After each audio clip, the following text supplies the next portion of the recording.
City news Kashipur में एक बार फिर से आपका बहुत बहुत स्वागत है। जैसा कि आप सभी जानते हैं कि हम समय समय पर किसी न किसी राजनीतिक शख्सियत से मुलाकात करते हैं, तो उसी ही दौर में आज हमारे साथ मौजूद हैं कांग्रेस के महानगर अध्यक्ष संदीप सहगल जी, जिनसे हम बात करेंगे। सर, आप काफी समय से राजनीति में हैं, आप वकालत के पेशे से जुड़े हुए हैं और आप कई क्लबों से जुड़े हुए हैं, कई संस्थानों से भी जुड़े हुए हैं। तो क्या मैं ये मान सकती हूँ कि मैं आपको कांग्रेस के उम्मीदवार के तौर पे उम्मीदवार कांग्रेस का होना ये तो निश्चित रूप से कांग्रेस हाईकमान का निर्णय है और हम सभी लोग एक पार्टी से जुड़े हुए हैं। अनुशासन हम लोगों को पहला सिखाया जाता है, तो निश्चित रूप से पार्टी यदि हम जैसे छोटे कार्यकर्ताओं को आगे बढ़ने का मौका देगी, प्रत्याशी के रूप में बनाएगी, तो मैं पार्टी का बहुत आभारी होऊंगा और जिस प्रकार से सेवा निरंतर करता आया हूँ, भविष्य में भी इसी प्रकार से जनता की सेवा करता रहूँगा। जी सर, तो जैसे कि वर्तमान में जो राजनीतिक स्थिति चल रही है, तो क्या आप मानते हैं कि आगामी चुनाव में कांग्रेस सत्ता में आएगी उत्तराखंड में? निश्चित रूप से आप बिल्कुल निष्पक्ष होकर यदि सोचें तो आज की तारीख में उत्तराखंड की सम्मानित जनता पूरी तरीके से मूड बना चुकी है कि हमें सत्ता परिवर्तन करना है। भारतीय जनता पार्टी की जो जुमलेबाज सरकार थी और जुमलेबाजी उनकी बातें थी, उन बातों से ये जनता पूरी तरीके से त्रस्त है और मन बना चुकी है कि कांग्रेस की सरकार आए। आज यदि हम बिल्कुल निचले स्तर पर जाएं तो आम आदमी आज बुरी तरीके से त्रस्त है। महंगाई को लेकर बुरी तरह से आदमी परेशान है। जब से देश आजाद हुआ तब से आज तक कभी भी जो आज डीजल के रेट, पेट्रोल के रेट, सरसों के तेल के रेट, सिलेंडर के रेट, आम जरूरतों की जो चीजें इंसान की हैं, वो महंगाई अपने चरम स्तर पर है। युवा बुरी तरीके से परेशान है, रोजगार उत्तराखंड में है नहीं, महिलाएं पूरी तरीके से शोषित हैं। तो यदि हम मुख्य बिंदु पे बात करें तो युवा परेशान, महिला परेशान, आम आदमी परेशान, ये सभी लोग सरकार को बनाने का काम करते हैं। और आज ये समस्त किसान बहुल्य क्षेत्र है, किसान आज बुरी तरीके से परेशान है। एक साल से हमारा उधम सिंह नगर का आप किसान देखें तो लगभग निरंतर किसान बॉर्डर में बैठा हुआ है, लेकिन डबल इंजन की सरकार ना किसानों की सुनती है, ना महिलाओं की सुनती है, ना युवाओं की सुनती है, ना गरीबों की सुनती है। तो जब ये सरकार केवल पूंजीपतियों की है तो पूंजीपति कभी भी किसी कीमत पर किसी को सरकार नहीं बनाते, लेकिन आम व्यक्ति सरकार को बनाने का और खत्म करने का काम करता है।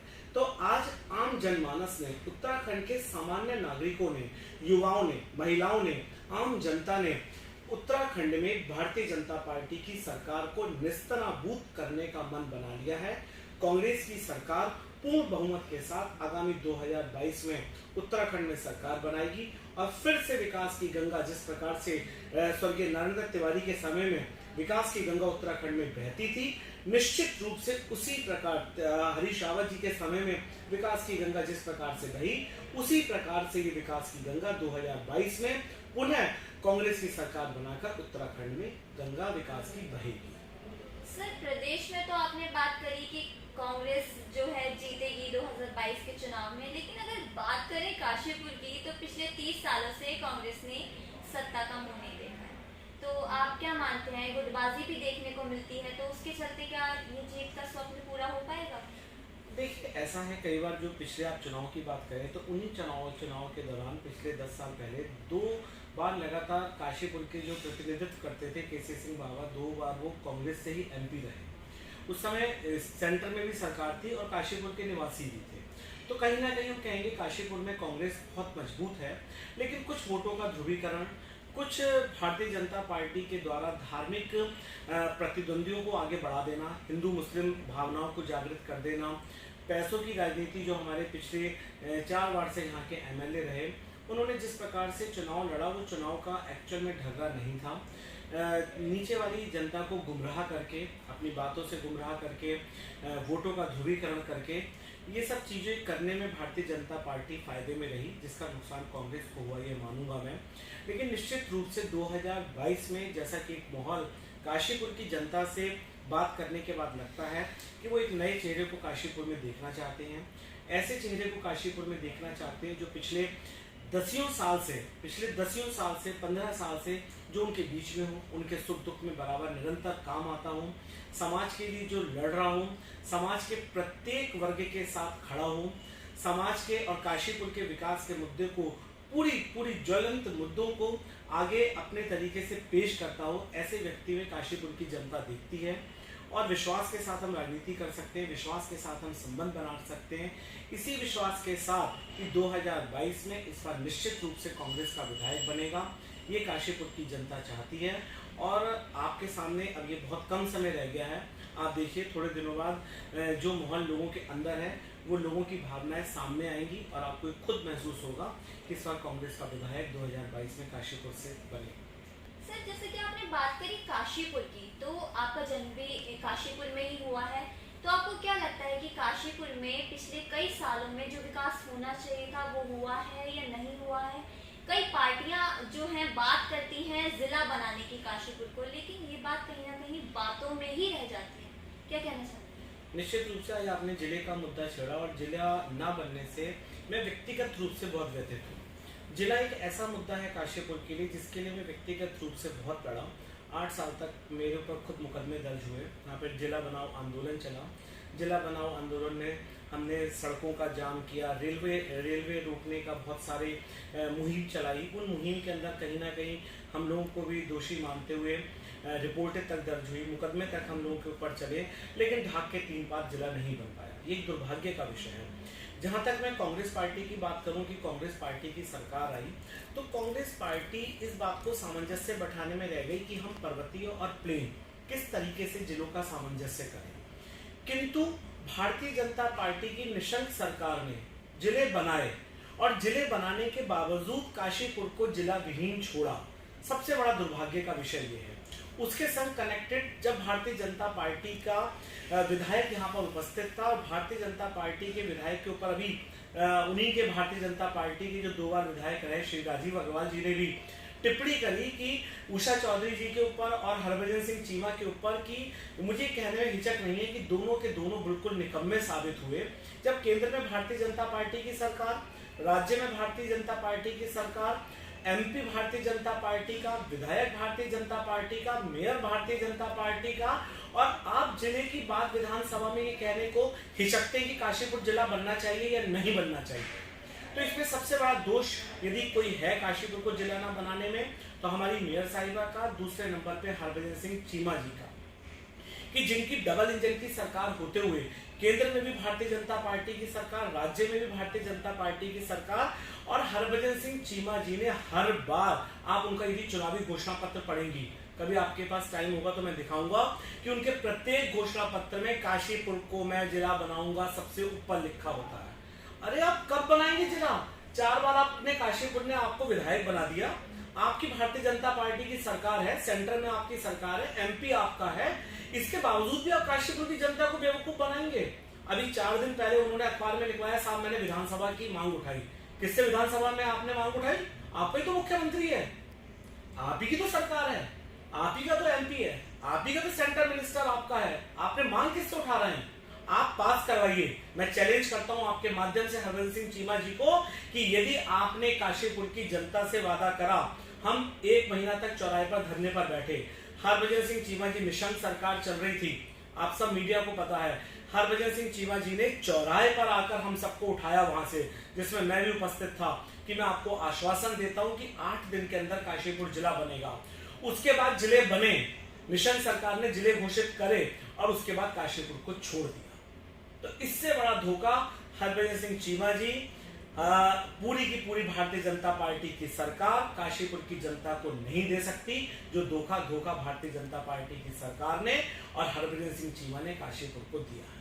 जहां तक आप विकास की बात करती है तो विकास की बात पर मैं कहता हूं काशीपुर का सर्वांगीण विकास जो हुआ वो स्वर्गीय नारायण दत्त तिवारी के समय में हुआ। उत्तराखंड बना, उसके बाद तिवारी जी मुख्यमंत्री बने। वो एक ऐसे मुख्यमंत्री बने जो 5 साल तक कांग्रेस के 5 साल तक लगातार मुख्यमंत्री बने। उसका सबसे बड़ा उदाहरण है कि तीसरा मुख्यमंत्री भारतीय जनता पार्टी ने बदल दिया, तो वो व्यक्ति प्रदेश का, शहरों का विकास क्या करेंगे? काशीपुर की जनता को जो इंडस्ट्रियल एरिया दिया वो स्वर्गीय नारायण दत्त तिवारी ने दिया, जिस इंडस्ट्रियल एरिया से काशीपुर का चहुमुखी विकास हुआ। बहुगुणा जी मुख्यमंत्री थे कांग्रेस के, उस समय में काशीपुर मेयर जो बना, नगर निगम बना, वो बहुगुणा जी ने बनाया। तो ये मैं आपको ऐसे प्रत्यक्ष उदाहरण दे रहा हूँ कि इंडस्ट्रियल एरिया का निर्माण होना, सारे के सारे कॉलेजों का निर्माण होना, चारों तरफ आप देख रहे हैं, काशीपुर को नगर निगम का दर्जा देना, ये सारे काम कांग्रेस की सरकार ने किए हैं। भारतीय जनता पार्टी का मुझे समझ में नहीं आया। काशीपुर की जनता से आपके माध्यम से मैं कहना चाहता हूँ कि आखिर हरभजन सिंह चीमा जैसे व्यक्ति को, सम्मानित विधायक जी को बार बार आखिर एमएलए बनाकर इस काशीपुर को विनाश में क्यों धकेल दिया? 20 वर्षों में एक विकास कार्य जो पुल का बन रहा है 4.5 साल से वो लटका हुआ है और केवल आचार संहिता का इंतजार कर रहा है। मैं ये बराबर कहता आ रहा हूं कि आने वाली आचार संहिता का इंतजार पुल कर रहा है, जो 20 साल में केवल एक विकास कार्य किया है। काशीपुर के व्यापारियों को मुझे दुख होता है कि उनकी आंखें भरती है। मैं उनसे निरंतर हर 10-15 दिन में मिलता हूं और वो रोते बेचारे कि हमारा कारोबार इस चीमा ने, विधायक जी ने खत्म कर दिया अपनी राजनीति के चक्कर में। तो मुझे लगता है विकास की बात भारतीय जनता पार्टी के विधायक, एमपी या सरकार से सोचनी, कहनी, केवल एक इस तरीके से मजाक बनाना होगा कि विकास क्या होता है, इनको नहीं पता है। एक दुर्भाग्य का विषय है काशीपुर की जनता के लिए। बात करें आगामी विधानसभा चुनाव में, अगर आप काशीपुर के विधायक बनते हैं तो आप किस और कार्य ज्यादा करेंगे काशीपुर के विकास के लिए? देखिए, विधायक बनने की बात यह है कि टिकट देना और प्रत्याशी बनाना ये हाईकमान का और पार्टी का काम है। दूसरी बात, विधायक बनाना काशीपुर की सम्मानित जनता का काम है। हाईकमान ने और काशीपुर की जनता ने यदि मुझे मौका दिया तो काशीपुर के से मैं कण-कण से काशीपुर की समस्याओं से बहुत नज़दीकी से रूबरू हूँ, बहुत नज़दीकी से काशीपुर की समस्याओं को जानता हूँ। काशीपुर का जो सबसे महत्वपूर्ण बिंदु है आज की तारीख में, जो जलभराव का एक मेन मुद्दा है, जो ट्रैफिक जाम का बहुत भरपूर एक मुद्दा है, सरकारी स्कूलों का विकास ना होना एक महत्वपूर्ण मुद्दा है। तो मेरा सबसे जो मेन काम रहेगा वो ये काम रहेगा कि इंक्रोचमेंट मुक्त काशीपुर हो, पूरी तरीके से बाईपासों से जुड़ा हो, बाईपास प्रॉपर तरीके से बना हुआ हो, उसमें जो जाम की समस्या है उससे निजात हमको मिले, जलभराव की जो समस्या है उससे काशीपुर को निजात मिले और एक हरा भरा क्लीन और ग्रीन काशीपुर का सपना मैं देखता हूं कि काशीपुर इतनी खूबसूरती से मॉडल के रूप में स्थापित हो, जो पूरे उत्तराखंड में यदि कोई कहे कि साहब आपने पूरे उत्तराखंड में कौन सा शहर आपने देखकर इस तरह बनाना चाहोगे, तो यदि मुझे ईश्वर ने मौका दिया तो एक ऐसा मॉडल काशीपुर बनाना चाहूँगा कि पूरे उत्तराखंड से और आसपास के लगे हुए प्रदेशों से लोग आकर काशीपुर देखेंगे कि हाँ, निश्चित रूप से काशीपुर में पूरी तरीके से सुंदर, स्वच्छ, क्लीन और ग्रीन काशीपुर है। ऐसा सपना मैं देखता हूँ काशीपुर बनाने का। आपका कहना है कि 2022 में कांग्रेस की सरकार आने वाली है उत्तराखंड में, तो यदि ऐसा हुआ, आप विधायक बने काशीपुर से, तो काशीपुर का जिला बनना तय है? देखिए, इस क्वेश्चन से पहले मैं आपसे एक क्वेश्चन का और जवाब देना चाहूँगा। सबसे पहले मैं ये कहना चाहूँगा कि आज मौजूदा परिस्थितियों में भारतीय जनता पार्टी की सरकार है। भारतीय जनता पार्टी के लगातार 4 बार से विधायक हरभजन सिंह चीमा है। काशीपुर की जनता को सम्मान दिलाने के लिए, काशीपुर को जिला बनाने के लिए जितनी मजबूती से मैं निरंतर 20 साल से लड़ रहा हूँ, आज भी उसी स्थिति में हूँ। पहले तो मैं मौजूदा विधायक हरभजन सिंह चीमा जी को चैलेंज करना चाहता हूँ कि यदि सही मायने में आप काशीपुर की जनता से प्यार करते हैं, काशीपुर की जनता ने आपको यदि सम्मान दिया है, तो उस सम्मान को लौटाने का समय आपके पास है। इन 3 महीने में मैं चैलेंज करता हूं कि यदि आप काशीपुर की जनता का सम्मान लौटाना चाहते हैं तो माननीय विधायक जी अपने मुख्यमंत्री से जाइए और जाकर कहकर आइए और काशीपुर ने जो आपको सम्मान दिया है उस सम्मान को लौटाइए और काशीपुर को जिला बनाइए। लेकिन मुझे पता है कि भारतीय जनता पार्टी की सरकार जुमलेबाज सरकार है, मौजूदा विधायक जुमलेबाज, एमपी वो जुमलेबाज, सरकार वो जुमलेबाज, वो जिला नहीं बनाएगी। अब मैं आपके उस क्वेश्चन पर आता हूँ।